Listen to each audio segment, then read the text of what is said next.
Hej, hvad hedder I? Cecilie og Mathilde. Og hvilken klasse går I i? Vi går i 7. nu. Hvad er det, I laver på det her LEGO-projekt? Vi er forskningsgruppe.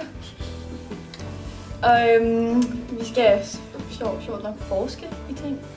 Og så vælger et hovedtema, som vi så vil forske under, og så kan man så vælge at lave et produkt.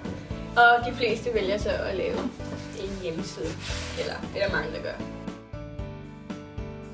Hej Anna og Marie. Hej. I er på marketingskolen. Ja, det passer. og hvad er det, I har lavet her i dag? Her i dag har vi taget stresseren på, og vi har vi skulle lave vores trøjer. Vi skulle have sådan noget transfer paper på vores logo bag på trøjen, og vi skulle klippe en masse filt ud, fordi at vi skulle lave vores logo bag på trøjerne.